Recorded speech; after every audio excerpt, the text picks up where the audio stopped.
Welcome into the DNVR Rockies podcast, brought to you by Strava Craft Coffee. Remember to use the promo code DNVR25 so that you can save 25% off your entire purchase of that CBD-infused, deliciously rich, and potentially life-altering Strava Craft Coffee. I'm your host, Drew Creasman, the managing editor of DNVR Rockies. With me, as always, is beat writer Patrick Lyons. And on this episode, we're going to be taking a look ahead at the upcoming road trip for your Colorado Rockies, as they maybe have a possibility to win some games on the road. Or is that absolute crazy talk? Well, we'll get into all of that. Of course, a little bit of news and notes around the league. We don't have time to jump into some of the big stories that are going on, but I wanted to sort of note them and mention that we'll talk about a few things. One big thing happening in Rockies world, of course, is the soon-to-be eventual slated, highly anticipated return, though then just to showcase, of Trevor Story. This has been really interesting, obviously, as he's been on the IL here, and we got the good news that it didn't look like it was going to be a long-term thing. He's going to be back out there, still waiting to hear exactly when, but it sounded like right around the corner. And then, of course, we get some reports in the Denver Post that he is reportedly not that interested in signing an extension here. Not necessarily huge news to anybody, but still something that really hadn't been publicly reported on yet. And then there were a few comments from interim GM Bill Schmidt suggesting that the Colorado Rockies are, and this was a part of the phrase I saw a lot of people leaving out, but not necessarily in a rush to trade Story. Yeah, Story did take batting practice today, but he said before the game about 30 minutes ago that he's going to do some throwing today against his right elbow's throwing angle. He's going to throw from all positions, all different angles, and said he might be ready sooner than you expect, but we were kind of expecting him to be ready today.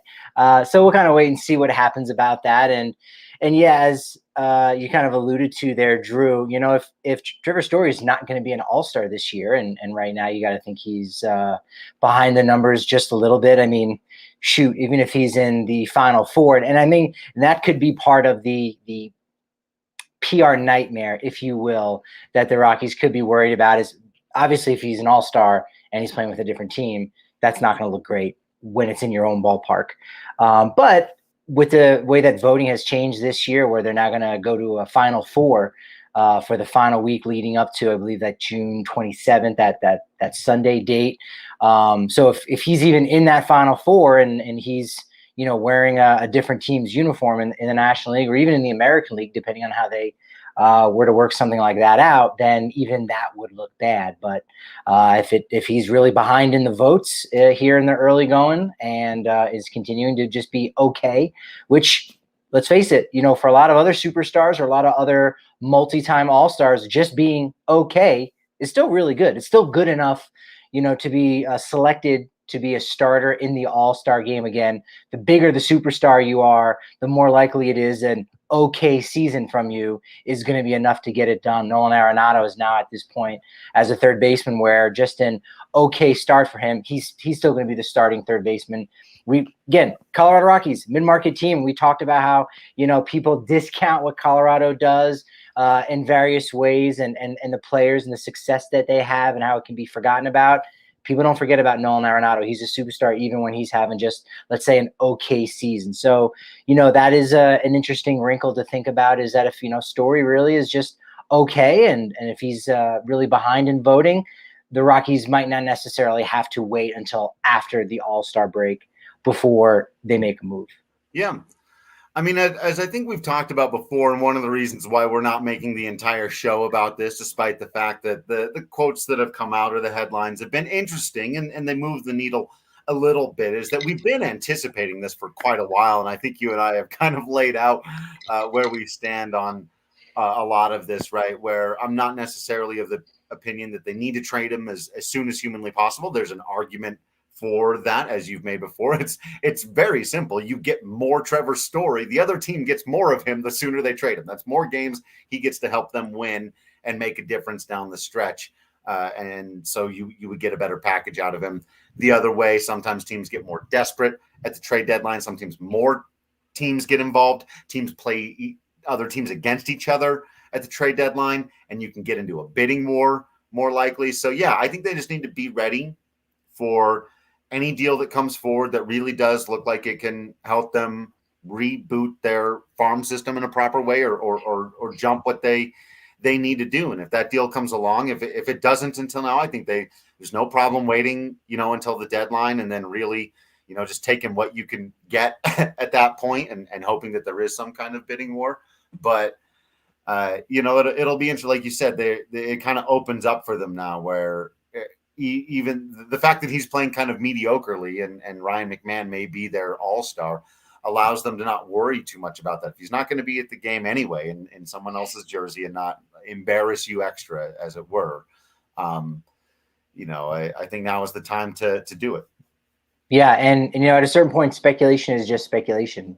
Right now, for anyone who's been listening and is mildly interested in our personal lives, we're both in the midst of a transition and moving from one place to another, selling a home, purchasing another place, and it's a very rough market right now for buyers, and an interesting one for sellers. Of course, it is a seller's market, but again, you make a transaction like this, and people are bidding $10,000 over the asking price and all this stuff. And again, you can speculate about, well, if we did this, how much would we have gotten? Or what if we had maybe been searching a little bit sooner and maybe we could have saved this much money? What if we did it last year at the beginning of the pandemic? Oh man, the value of these homes.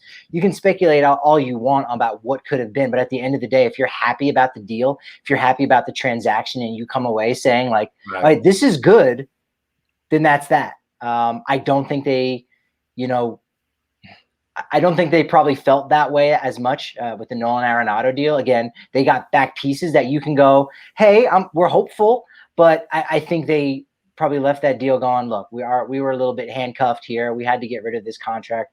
We were worried. But with Trevor Story, again, you can hold on to him for the rest of the season and feel okay about a potential compensatory pick. Again, yeah, if he also finishes the season injured, now you've got a problem, and maybe this is an avenue we discuss, but I'll table that for a second. Again, you can say, look, we're still going to get something. So we're in a sense, we could get something for nothing, even if we just leave him on the roster for the whole year. Right. So already, right. Yeah. So already they've got some position of strength. So they don't need to save that money, right? They're pay Trevor his $18.5 million, whatever it is. So in that case, if you're offering us something we like, or even if it's just one player that we've really been coveting for a while, we'll go ahead and sign off on that deal. The thing that they have to be careful of is, this right arm inflammation. Again, we are not in the trainer's room. We have no idea. I'm sure head trainer Keith Duggar doesn't have any idea what's going to happen in the future, right? No one has a crystal ball when it comes to injuries. Sure. But much like with the Mets dealing with Noah Syndergaard, who's now out, you go, well, wait a minute. If we put a qualifying offer on this guy, if you put a qualifying offer on Trevor Story, and he has a very, banged up season this year, and teams maybe are really worried, if you put those feelers out by your agent, and you're worried about signing him to a long-term deal, then the Rockies are going to go ahead and put out that qualifying offer, and he's going to accept it, and he's coming back. That's, again, not necessarily a bad thing, but how much are you going to get for him next year on the trade market? And what if the injuries continue to happen over and over again? And then, as it turns out, you never actually get to cash in that chip that you thought you were going to be able to have. So injuries are always the big grand X factor in sports, right? Yeah. And not just on the field, in transactions and trades and what to do with how to rebuild your team and an ill-timed injury. And that's why that's why you almost have to get rid of them as soon as possible, to a degree. Again, if you're not getting back anything good, you can't accept that. And I get that. Yeah, you can't just take, exactly. But you can't wait and wait and wait. Again, if he recovers from this injury and is looking fine, that's great. But it's very interesting, this reminder, and I don't think it's necessarily a Rockies thing. But again, your two biggest trade chips, Jon Gray and Trevor Story, both on the IL, as reminders that, well, hold on a second, you aren't necessarily going to be able to put that qualifying offer on a guy like Jon Gray. If you put a qualifying offer on him, he's most likely, I would think, accepting that. And then then can you trade him next year and get anything? His value is probably going to be highest right now. And so again, sign John, but yeah, I mean, I think they'd rather sign both of them. But well, that's another question. And maybe this report that it doesn't sound like Trevor's that interested in signing, and so that again, you don't blame him. Which right, no one would, and no one does, and so that makes you go, okay, well, if that's the case, then you do. You get what you can for him, but so that brings up an interesting question. Then, do you think the Rockies should re-sign Jon Gray? Oh yeah, absolutely. I mean, we just did like 40 minutes on it on the podcast we did. a couple days ago. Yeah, absolutely, for all the reasons that we talked about, for everything that he's been and proved.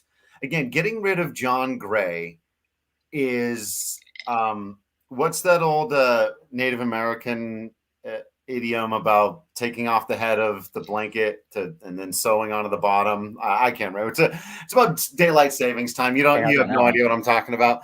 It's you're Jon Gray. You want 5 Jon Grays in your rotation at any time. What you're trying to build, if you want to be a successful Rockies team, is a rotation that has at least several people of his makeup and caliber and numbers and etc. How many of those people have ever existed? Very, very few. And so while I understand, of course I understand, I've been doing this a long time. I've been around baseball. I understand you trade impending free agents when they're about to become 30 so that you can get prospects who are going to be good in a couple of years and their prime is going to match up with your contention window. I get all of that. But I also don't think that by the time, in 2 or 3 years, when Jon Gray's 32, 33 years old, that he's going to be completely done and that's too soon for the Rockies to be in contention again. I think so. Again, it's like, are you trying to grow another young player who you're hoping becomes Jon Gray one day with whatever you get in these trade returns? Or why not just to continue to invest in one of the very few times you've built it. You built the thing. It's like you built the house, live in it. You bought the car, drive it. You drafted him. You used your draft capital. You used your development. You used his early years of figuring out the ups and downs of Coors Field and the really rough year in 2018 and all of the things that come with it. And he's arrived like now. And so while I get that the Rockies aren't going to be good for the next couple of years, probably, that's again, a lot of that depends even on the new CBA. Like that's another element of like, will it even make sense to do certain things? So yeah, with how much uncertainty there is out there, especially when it comes to Rockies pitching, and because I don't think it would cost that much. Like I don't think Jon Gray breaks the bank for you at all. Again, understanding that, he's going to pitch a couple of decent years probably for a team that's not competitive, and it feels a little bit like a waste. It's like you're talking about with the value of the home thing. And are you getting are you squeezing the most out of the contract and the deal and the value and the dollar per war at the exact right time? Probably not. But you're institutionalizing what Colorado Rockies pitching is and should be. And I think that has immeasurable value. And when you throw in the fact that they've got, I think, $41 million of guaranteed money going forward. Now, for anyone that doesn't know what that means, it just means Ryan McMahon is guaranteed $0 next year. Ryan Maltapia is $0 because they haven't agreed to a deal going forward. It's year by year. When you're arbitration eligible, you're just making that money. So Charlie Blackmon is the only one who knows that he's going to get paid a certain dollar amount. Scott Oberg, Herman Marquez. Those are the only 3 guys that they have locked up past this season. Now, of course, McMahon and Tapia and all those guys will still be coming back next year. Yeah. But it's not guaranteed. Just like with David Dahl, where you go, oh, they got rid of him. Well, they didn't have to pay him a penny. They didn't lose any money off of that. Whereas if you want to get rid of Charlie Blackmon, or if you want to cut him or designate him for assignment, you're still paying him that money. It is guaranteed. So the Rockies have all the money in the world to bring back Jon Gray. Yeah. But in a vacuum, you're wrong. I mean, no, you're right. In a vacuum, you're right with everything you just said. I forgot how vacuums work. No, I suck. No, I think you're right. I'm wrong in a vacuum. Forgetting. No, in a vacuum, you're right. You're right because of Coors Field. you want 5 Jon Grays, you want all of those things. You know how hard it is to develop. But in 2021, you just said you want 5 Jon Grays.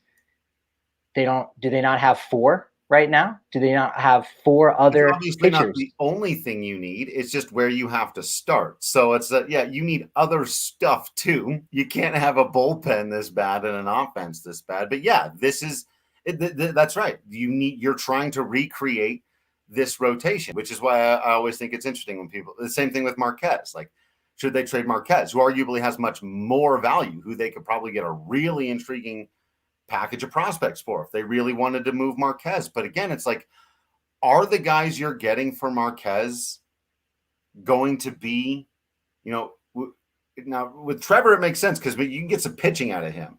But if I'm trading Marquez, I'm trading for pitchers that I hope in a couple of years are as good as Marquez is right now. And I think as good as Marquez is going to be a couple of years from now. So, but him being good right now and even next year and the year after that doesn't get you closer towards that ultimate goal of winning a championship. But that's not the goal. That's not the point. The point well, it should be the point. A couple of years. No. It should. Well, winning a championship should be the point. But look, just to get back to the Jon Gray thing. Don't twist my words. That's what I just said. Come on. But to go back to the Jon Gray thing, they've got 5 really good starters right now. They don't need Jon Gray.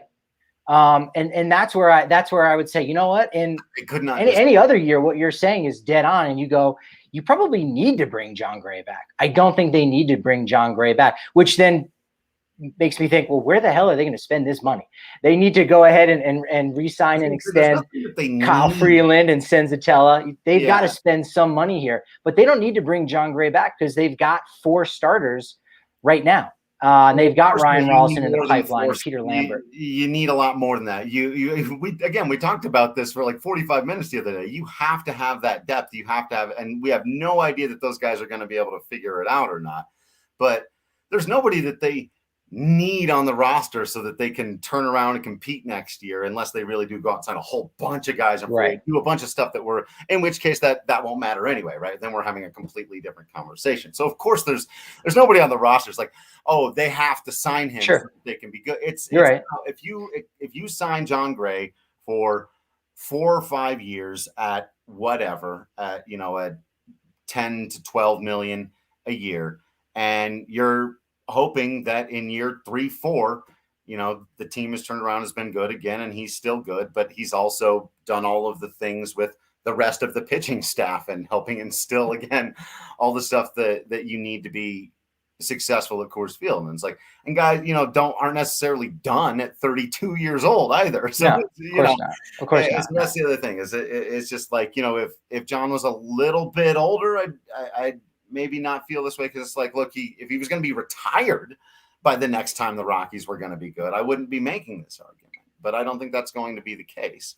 And so, and I guess I think he's something that you can still have as a big part of your next successful Rockies rotation, even if by that time he's more like a veteran 4-5 guy who's just the dude who's figured out Coors Field, and you've got these stud. Rollison's turned into a stud, and maybe Marquez is still around, or who knows, whatever. The Gomber has turned into a stud, and now it's Rollison and Gomber are the guys. Marquez is kind of filled in as that number 3, and Gray is a veteran 4-5 or whatever, but he's still got it. Like that's what I'm envisioning, because I think that's. And I'm very much okay with this idea that even if the Rockies aren't going to be a contender, and I don't think they will for another, say, 3 more years, that, they should just give everyone away, or not even give everyone away. Let me rephrase it to make my point, to make trades, to try to acquire pieces for the future. You still need guys to be on your team. You still want to sell some jerseys. You don't totally want to deplete the club. And you can bring back a guy like Jon Gray, and you can still have your Germán Marquez. You can still have those players. They still play a role, as you said, teaching those younger guys how to do it, how to figure it out. So I'm not completely opposed with the idea of, you should get rid of everybody or let everyone go, because they still have a role. Right. I think, again, they've got 4 guys. I think the need there's more of a need to create space for guys. And again, you need to have depth in the rotation more if you're going to contend. If you're not going to contend, it doesn't really matter if you have depth or not.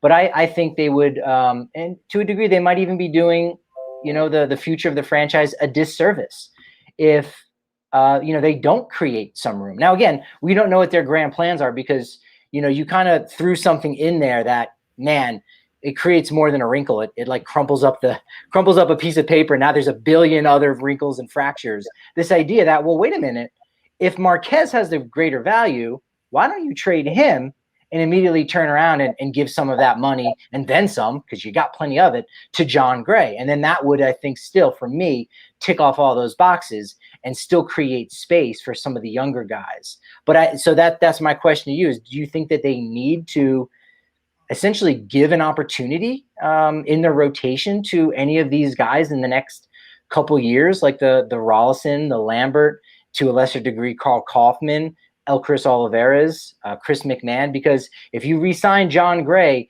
you have your 5 guys in the rotation locked up entirely until 2024 is when you have your next opening. And again, of course, we don't know anything about injuries. We don't know anything about, guys getting hurt and they could trade down the line.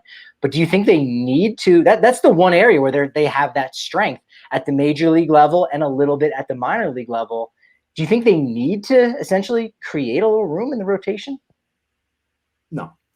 No, I think they need to be stockpiling as many talented arms as humanly possible. Anyone under 30 has arm, can throw strikes, can mix pitches a little bit. I want them on the roster. And why is that?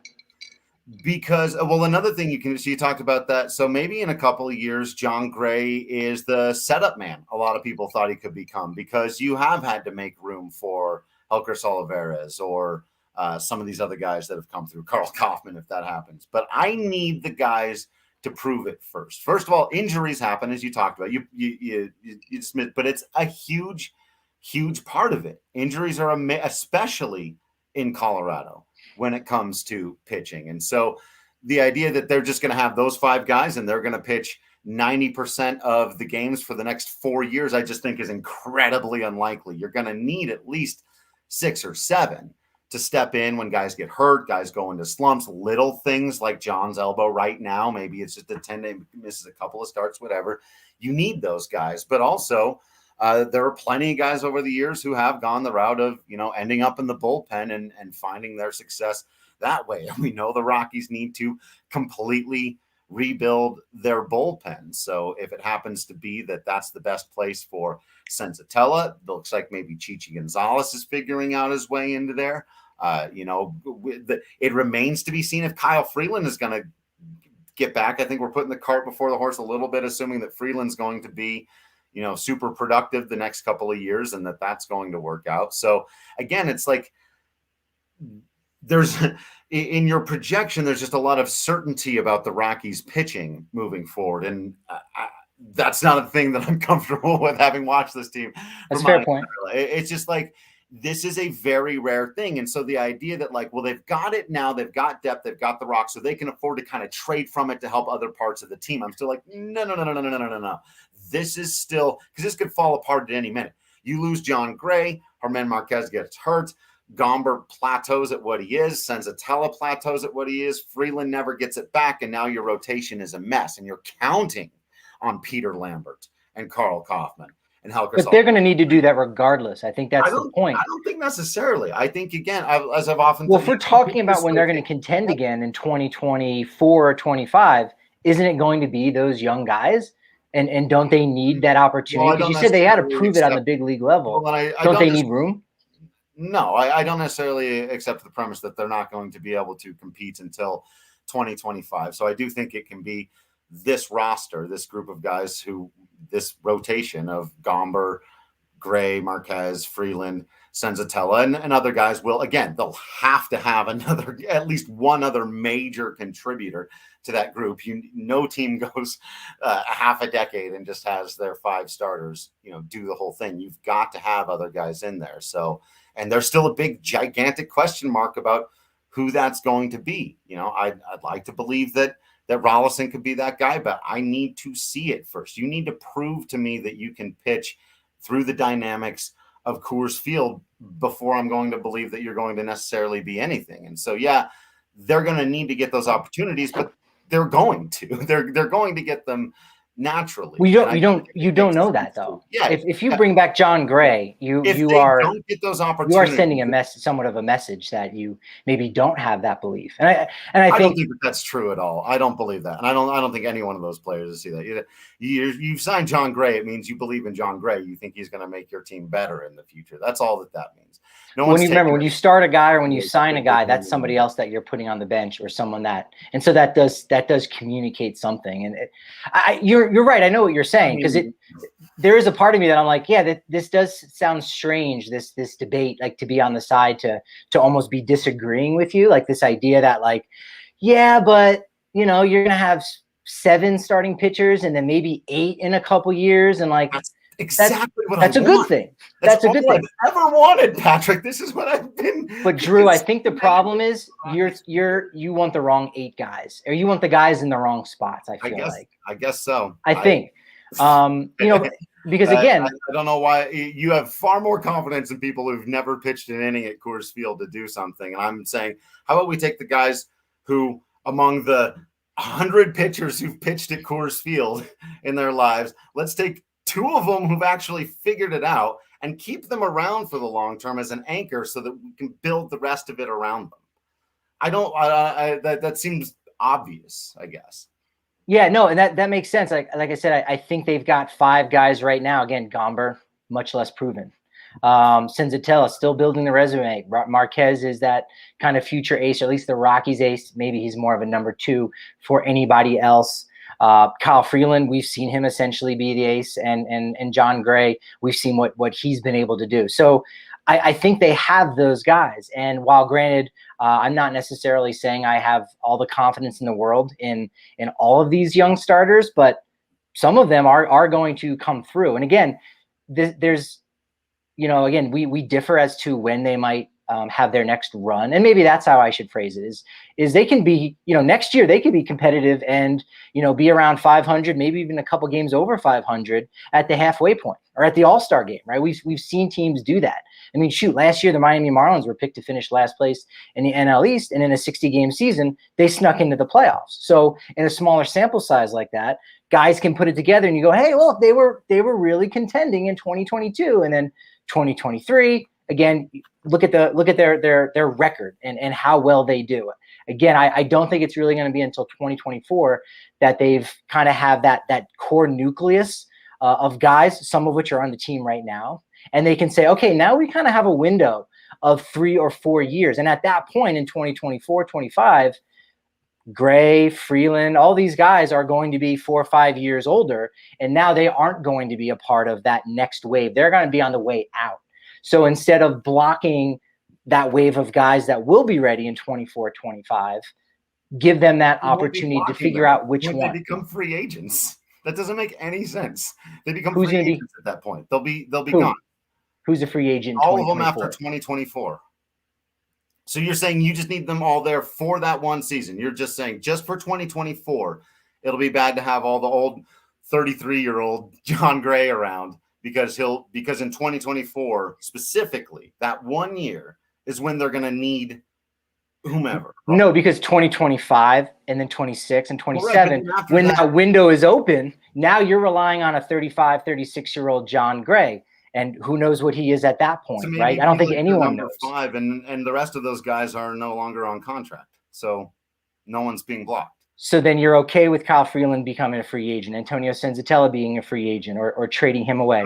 Because if you think they're going to be contending before then. I don't know who's going to be on the team next year. Like, what are you talking about? Yeah. But like I said, there's this splintering effect. I am theoretically okay with Kyle Freeland and Antonio Senzatella becoming free agents after 2024, but that all depends on how they pitch between now and then, and who the Rockies sign between now and then, and how competitive they are between now and then, on a million different things that I have no idea how they're going to go. So yeah. Yeah, I don't pretend or portend to have a crystal ball. It's just there's a splintering effect where if this happens, then these are the two options, and if that happens, these are the two options. And I think if you kind of take a 10,000-foot view over all of it, I just don't know that it's necessarily a better recipe for finding success, especially as you said, Jon Gray is a setup man getting paid top dollar as a starting pitcher. I mean, obviously you wouldn't draw it up that way. Not gonna pay top dollar. Jon Gray making top dollar. We paid him $12 million to be a setup man, as you said. Fine, so whatever. What's wrong? Again, I do not see the problem in having a guy who knows how to pitch at Coors Field still be here and being paid for it. This is really bizarre. I thought we just talked about this the other day. That is eating up a lot of your payroll. That is eating up a lot of payroll for a spot like that. But you're right. That is a good, him being in the bullpen, you would imagine he would, still be able to figure that out. But again, if you're signing him to, that long term of a deal, obviously, it may be going a little sour if that's the case. Which you're right. It isn't the worst thing in the world. But like I said, I just think you might be blocking some of those young guys and almost shooting yourself in the foot. The only scenario under which you're blocking all of your young pitchers is one in which all of those guys are healthy and pitching really well, which is a really good. Which is what you hope for. Rockies. And then guess what? And isn't that what they would say? Isn't that what they would say? And then you've got a good team. Yes, that's a good thing. Then your team is good. So, no, this is it's a good thing. You need the pitching. You have to have all of the pitching, and the Colorado Rockies need more of it than anybody else. If you're ever going to be successful, you just hand it over to the next group. One or two don't work out. One or two get hurt, and you're done. And you've got nothing to go back to. And your depth is dead. You have to have all those guys, especially when you're the Rockies. So yeah, we're talking about one guy. We're talking about Jon Gray, and we should also mention too. There was news about Ryan Rollison today. Bud Black said Bud Black did say at the end of his presser that Ryan Rollison did have appendicitis. He did give his appendix taken out, unfortunately. So he will be sidelined for about 5 to 6 weeks. He's been told. So when he gets back, he will go back to report back to Albuquerque. So that's very disappointing for a guy that we thought maybe we would see in 2020 for much of 2020. He's not getting the injury bug, and who knows what that does for his timeline. But fingers are crossed, good vibes getting sent out to Ryan Rollison, and hope he has a normal, quick, regular recovery for his appendicitis. Yeah, have you been through that? I've never done never done the appendix thing. So. It's just one of those things I've seen in like movies and television shows. People talking dramatizations, and it looks awful. Look at this; it looks horrible. Yeah, not good. Well, all right then. Got to help out some of our friends, of course. Starting with our friends over at DraftKings Sportsbook, the absolute best damn sportsbook app, America's top-rated sportsbook app. Very easy to navigate, plenty of instructions for new bettors, limitless ways to get in on all of the new action, all kinds of stuff going on. They're constantly throwing promos at you. Here we love doing baseball stuff. So, of course, we're doing home runs and who's going to get a hit, over-unders on strikeouts and run totals, and who's going to win a ball game. You get similar stuff in the NBA and the NHL, especially with the playoffs going on right now. Been a little bit rough there for the Nuggets and the Avs. Still plenty of faith, though, holding the faith there, believing in our teams. Got to get out there now, specifically on the DraftKings Sportsbook app, because they've got the $1 into $100 in site credits deal for the basketball team of your choosing. Just pick a winner, and they'll turn $1 into $100 when you use promo code DNVR. Bet on the basketball team of your choice to win their next game. If you do, you will claim that $100 in free credits. It's promo code DNVR for a limited time only at DraftKings Sportsbook. Must be 21 or older. Colorado only. New customers only. Wager paid out in site credits. Restrictions apply. See DraftKings.com/sportsbook for details. If you have a gambling problem, call 1-800-522-4700. And of course, that is just one of the many deals that you get for being a member of the DNVR family, including oftentimes discounts on things like Good Company Seltzies. I'm having right here. Get your Breck Brew beers, your 15-can samplers down at the liquor store or at the King Supers or at the DNVR bar. where you do get a bigger one if you're a member of the family. You also get discounts on hats, shirts, masks, and you get access to our Discord channel. Sign up for the 1 year right now. We'll hook you up with a free shirt at the DNVR Locker and a free holistic stick from our friends at Holistic Wellness. Check them out at HOLISTIK wellness.com and then use promo code DNVR30 to get 30% off after we've sent you that free bit just for signing up. As Jacob did, he says, I signed up for the DNVR subscription just so that I could see Patrick's hair care routine. It changes every day.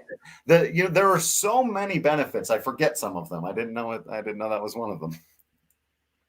Yes, a lot of collagen. It's good to have those collagen that they got in the holistic sticks. It's good for your hair, good for your skin, fingernails, the whole 10 yards. Don't leave home without it. But you know what? My DraftKings Sportsbook pick of the week. Let's get it in early this week. Quick turnaround time as we do have a 5:10 start here in the Mountain Time Zone.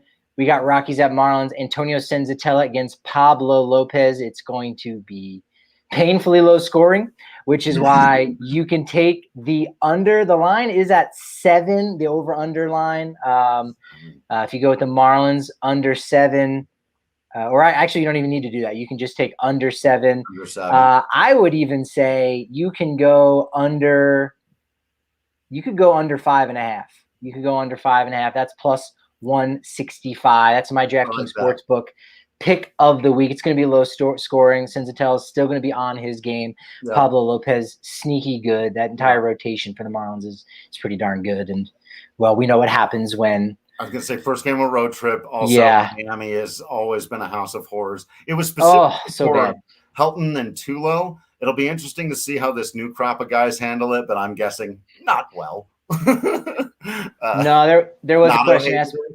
There was a question asked of Buddy at the end by our pal Kevin Henry about the road hitting and trying to get ahead early in counts, or rather to put balls in play earlier in the count so they don't fall behind. But Buddy said, we have no real mandates. We just know like that pitch at the bottom of the zone. If you're going to pound that into the dirt and make it out, you gotta have to sit back on it. So it's just a different approach altogether that just makes it so hard with the Coors Field hangover. And they always feel it when they go to Miami. They're hitting, really well again, but shoot, they scored 1 billion runs against Cincinnati at home a couple weeks ago. Then they went to New York. And it was disastrous. So 0 for New York. Yeah. So hopefully, that the fun that they had with the Miami Vice and the Tony Montana Scarface vibes they had, hopefully it helps them, keep things a little bit loose and knowing they're going to get Trevor Story back. You have some of the guys on the fringes of the roster saying, hey, shoot, this might be my last day before I go back to Albuquerque. Let me make it last. And they have a big game. We'll see. Alan Trejo, if you're watching, we see you. And you look fantastic in all the stuff. They look like they're having fun out there. Yeah, no, it's a good point. Or even like Brendan Rodgers, oh man, I've kind of enjoyed playing shortstop. This is good, but it's kind of been fun. Imagine if I would have said 2 years ago when I really started, pretty much when I became the conductor of the Alan Trejo train to a degree. And again, this train isn't going terribly fast. Yeah. Anyone can jump on it. It's not I haven't invested a lot of money in this train, but plenty of space. I was the first guy on that train and say, no, this guy's a thing. If, who would have believed me if back then, and I wouldn't have said this, and I don't even think I would have said it a week ago, if I would have said, hey, that guy that was just drafted a couple years ago at the University of San Diego, Alan Trejo, he's going to hit his first major league home run before top prospect Brendan Rodgers. You said, what? Is he even a big leaguer? What's happening to Brendan Rodgers that he's not doing it first? And in fact, Rodgers has still yet to hit a home run as a shortstop. He did it as a pinch hitter, whereas Trejo did do it as a shortstop, as a defensive replacement came in. I was going to say because he stayed in the game, yeah. He stayed in the game, so. Got him. That's fantastic, man. Are there any of these guys that we could see? Because I'm with you. The offense going to, can tap, keep it going. That's one of the things I'm really curious about because, you helped me along on my most recent Tapia rant about, his slump and how most of it did occur on the road. But part of my, building up of Tapia has been, one of the things you've got to look deeper at is that he hits on the road, that he's a little more or a little less apt to fall victim to the Coors hangover effect than other hitters. I'd really love to see him have a strong road trip. Like you said, Miami does have good pitching. Actually, Cincinnati has really good pitching as well, though. We'll get into all the sticky ball stuff another time.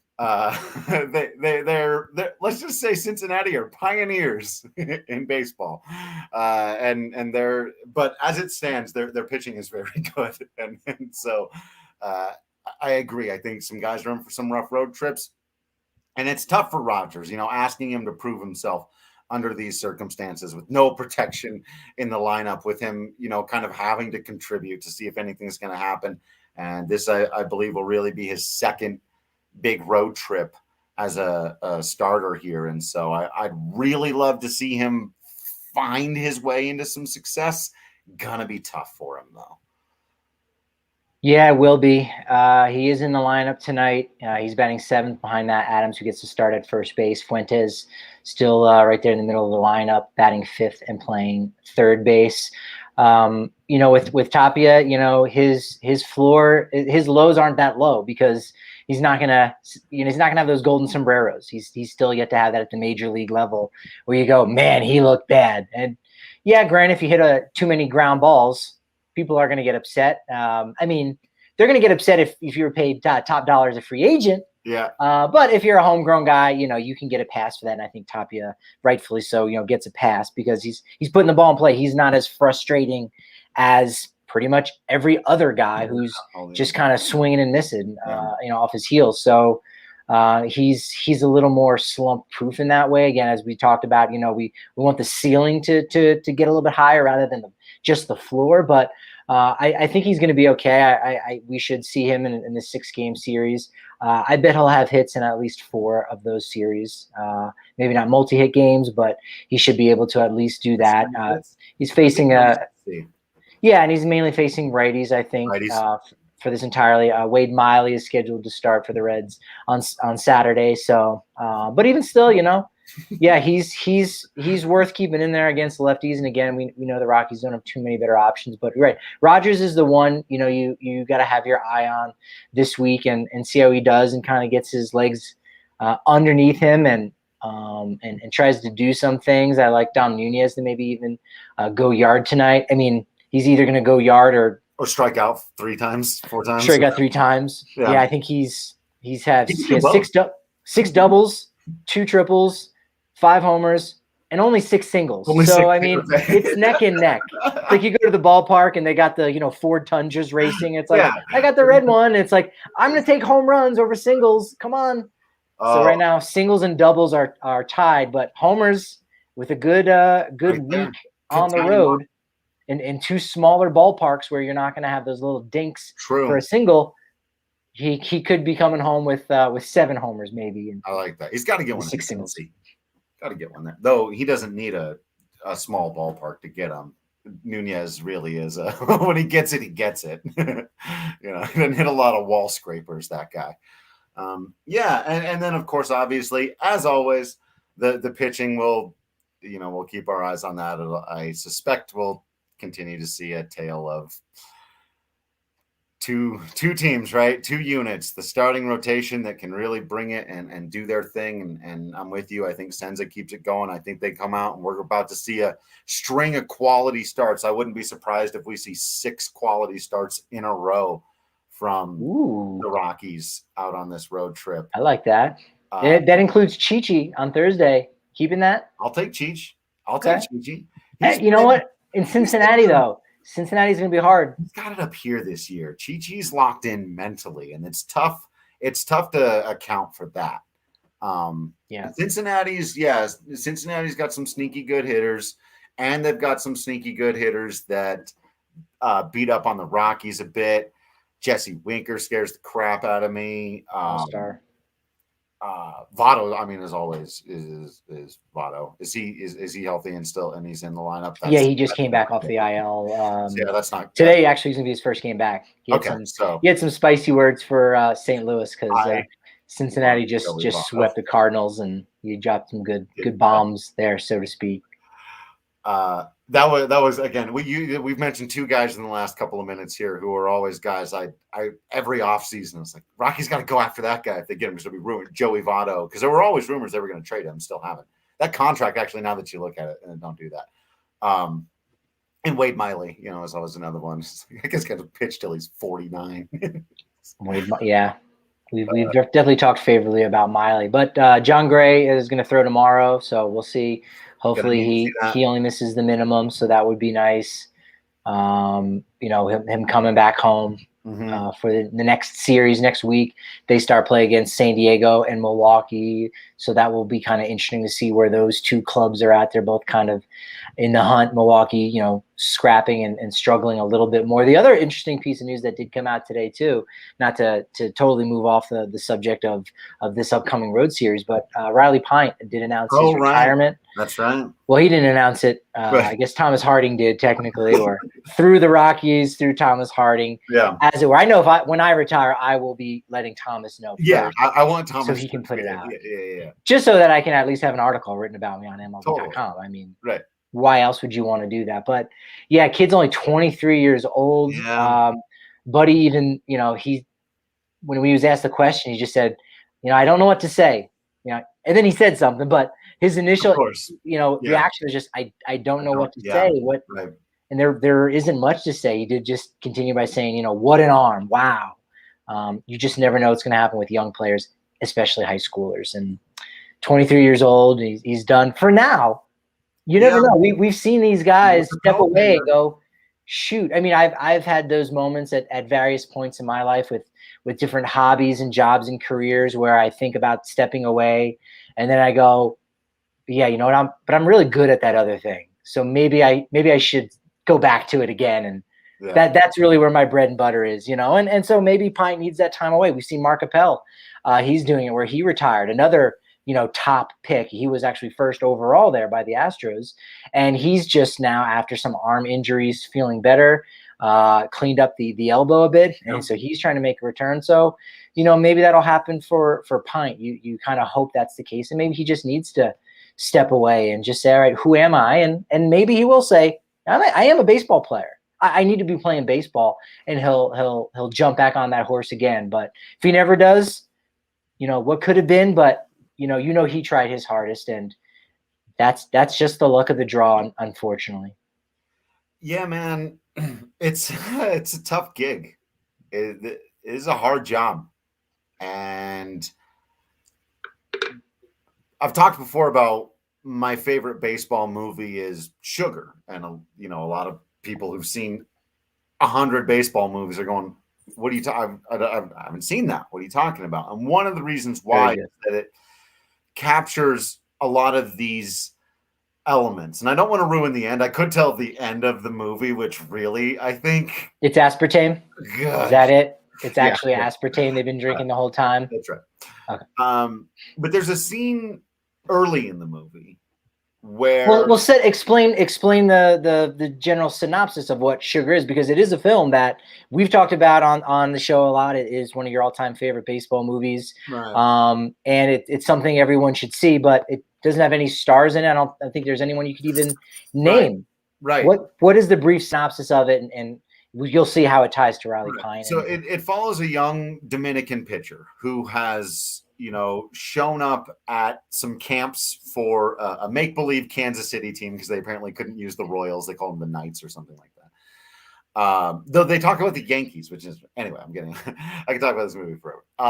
But basically, he shows a ton of promise at this camp in the Dominican, right? And there's all these guys there, and he's got better natural speed, and they're teaching him to throw a knuckle curve. And they decide, okay, there are a couple guys from this camp that we want to invite. And this happened to Raimel Tapia. Same thing. Signed out of high school, not really school. Well, we don't need to get into all that. But basically, you're a professional at 17 years old. You're a kid. As a kid. And then you play a couple of leagues in the Dominican. You're in camp every summer. And then some guys come up. They look at you. They get real close. They take notes. They send you to the United States.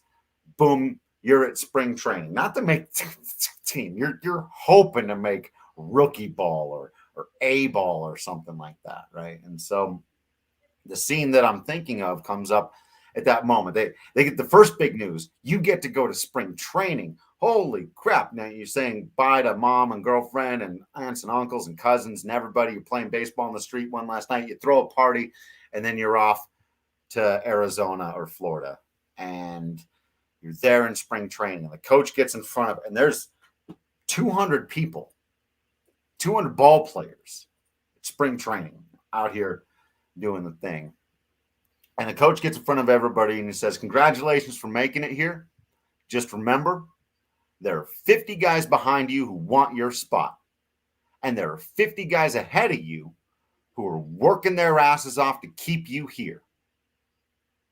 And get out there and do the thing. You know, and that is the nature of this game of baseball. And it's one of the things that the other sports don't really have, this like huge, massive turnover of bodies and of people and of hundreds of minor leaguers and all of these guys. And so, yeah, you know, when I see this happen for a guy like Pint, and I go, man, it's just tough. You don't have it for a certain amount of time, and that's it. Someone else has got your job now.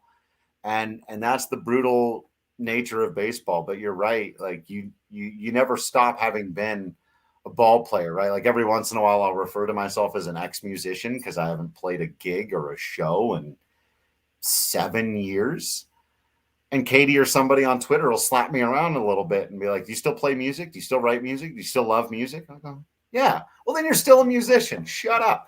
You know, it's the same thing. Riley Pint will always have been a professional ball player and will always be a ball player. So, bummer.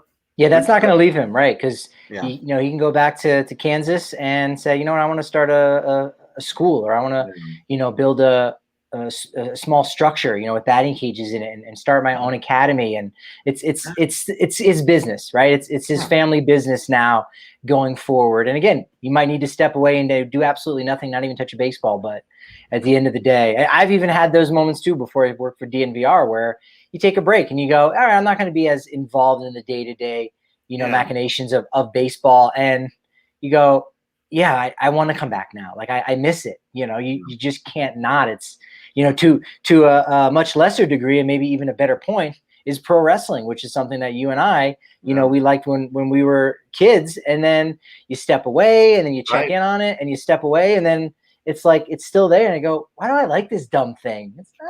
It's just kind of always been there. And I think, that's true for all of us. And we're kind of this generation that's so nostalgic. And you see adults buying, life-size Teenage Mutant Ninja Turtle statues. And you're like, this is weird, but it's also acceptable. And, being 40 years old and playing video games, and you're like, that's your big plan for your vacation or your weekend, whatever it is. It's just a way of the world. Once something, gets inside of you, it becomes a part of you in that way. And that's what it'll be for baseball and Riley Pint. So look forward to that day that he comes back. And even if he doesn't, or even if he comes back and we never hear about it, that'll be a good day for him to say, yeah, no, this is still my thing. Yeah. And this is still an important part of me. I don't want to lose it.